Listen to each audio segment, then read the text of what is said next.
কল্যাণেশ্বরী মন্দির ও মাইথন সম্পর্কে থাকবে অনেক পুরনো স্মৃতি, গল্প ও কথা। পাশে থাকার জন্য বন্ধুদের অনুরোধ করলাম। চলুন মায়ের নাম নিয়ে বছরটা শুরু করা যাক। হাই, গুড মর্নিং বন্ধুরা। আজ যাচ্ছি এখন মাইথন ড্যাম দেখতে। তো চলুন আপনারা সবাই আমাদের সাথে এনজয় করবেন।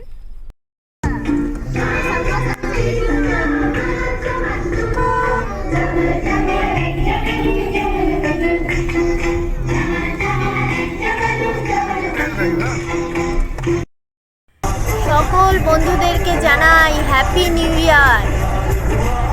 Happy new year 2024। বন্ধুরা সবাই ভালো থেকো। নতুন বছর সবাই এনজয় করো।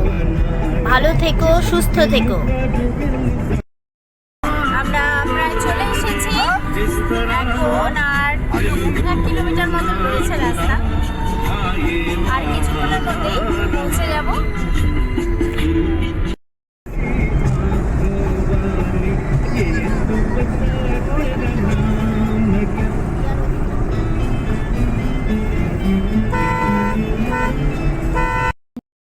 তো আমরা প্রায় চলেই এসেছি।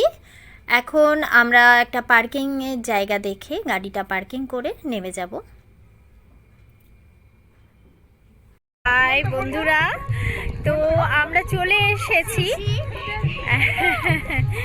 এই দেখো, তোমাদেরকে একটু ভিউটা দেখাচ্ছি। জাস্ট দারুণ জায়গা। আমরা এখনো ড্যামের কাছে যাইনি, আমরা জাস্ট নদীতে একটু ঘুরে নিচ্ছি। এখানে অনেক বোটিং হয়, তো দেখাচ্ছি তোমাদেরকে। আমরাও এখানে বোটিং করব, সেরকমই ইচ্ছে আছে। এখানে খুব সুন্দর সুন্দর বোট চলছে, দেখা যায়। চলো আরো তোমাদেরকে দেখাবো। এই দেখো, জাস্ট ভিউটা দেখো, জাস্ট ভিউটা, জাস্ট ওয়াও। এই দেখো, ছোট ছোট বোট চলছে এখানে। অসাধারণ ভিউ।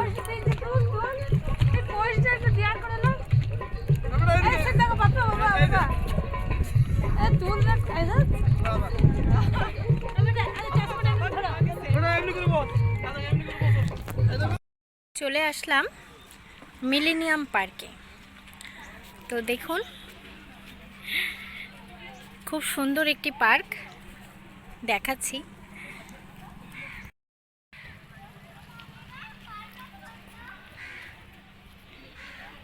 এটা পার্কের বাইরেটাই দেখাচ্ছি, ভেতরে যাব। খুব সুন্দর লাগছে বাইরে থেকেই।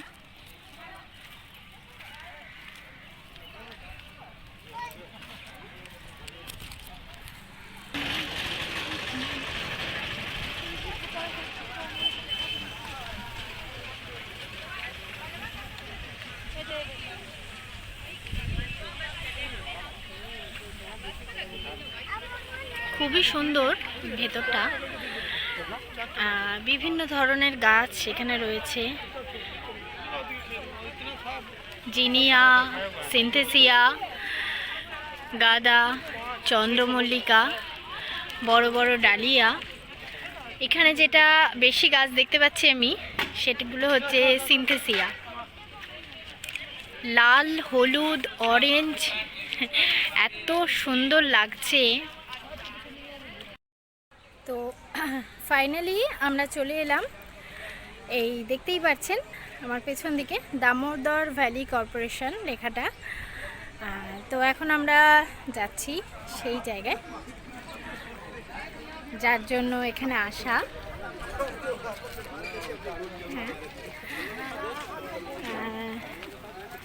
বাচ্চারা একটু পার্কে ঘুরছে,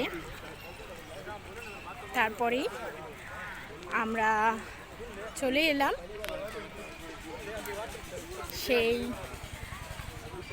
দামোদর নদীর ওপরে তৈরি এই মাইথন বাঁধ, যেটি দেখার জন্য আমরা এতটা দূর এসেছি।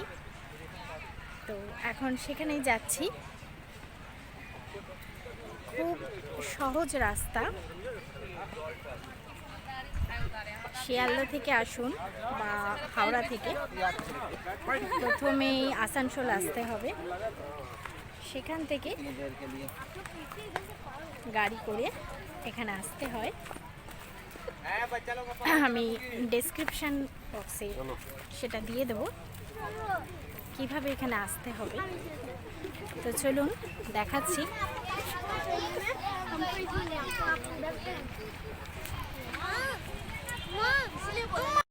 মাইথন বাঁধ ঝাড়খণ্ড রাজ্যে ধানবাদ থেকে 48 কিলোমিটার দূরে মাইথনে অবস্থিত। এটি বরাকর নদীর উপরে তৈরি। এটি নির্মাণ হয়েছিল প্রধানত বন্যা নিয়ন্ত্রণ করার জন্য এবং 60,000 কিলোওয়াট জলবিদ্যুৎ উৎপাদনের জন্য।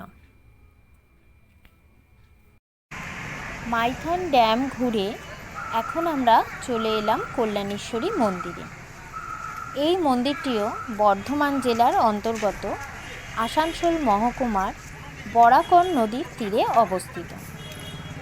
এই মন্দিরটি মাইথন যাওয়ার পথেই পড়বে। মাইথন থেকে এর দূরত্ব প্রায় 5 কিলোমিটার। যাবার সময় মন্দিরে অনেক বেশি ভিড় ছিল, তাই তখন আমরা আসতে পারিনি। ফেরার পথে এখন মন্দির দর্শন করতে আমরা চলে এলাম।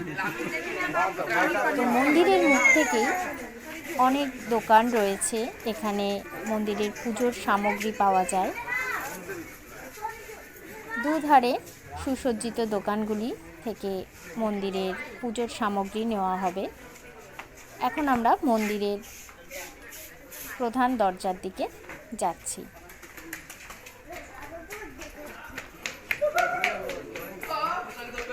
আমরা বেশ কিছুক্ষণ এই মন্দিরে সময় কাটাবো।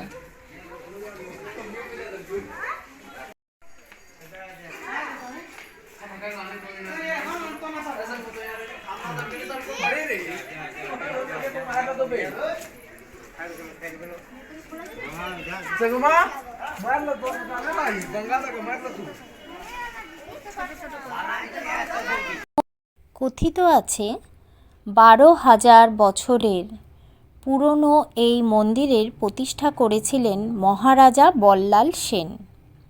মন্দিরের প্রাচীন তথ্য থেকে জানা যায়, দ্বাদশ শতাব্দীতে কাপালিক দেবদাস চট্টোপাধ্যায় মা কালীর সাধনা করার জন্য এখানে আসেন।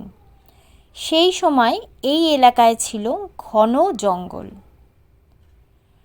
শোনা যায় রাজা বল্লাল সেন ছিলেন এই কাপালিকের ভক্ত। কাপালিকের নির্দেশ মেনেই তিনি অধুনা শ্রবণপুরে একটি মন্দির নির্মাণ করেন, আর সেখানেই বহু বছর ধরে আরাধনা হয় দেবী শ্যামারূপার। শ্রবণপুরে জনবসতি গড়ে উঠলে দেবী নাকি কোলাহলে রুষ্ট হয়ে কল্যাণেশ্বরীতে একটি 1 ফুট গভীর গর্তে আশ্রয় নেয়। সেই থেকেই এখানে পূজিত হচ্ছেন তিনি। আর দেবীর নামেই পরবর্তীতে মাইথন নামটি প্রচলিত হয়। মাইথন কথার অর্থ হল মাইকা থান।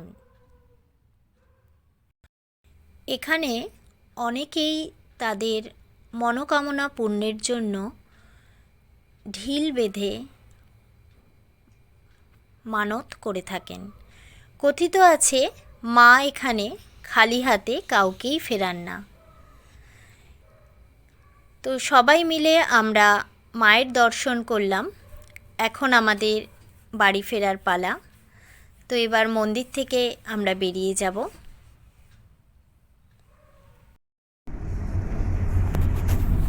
তো আমাদের আজকের মাইথন সফর এখানেই শেষ করছি।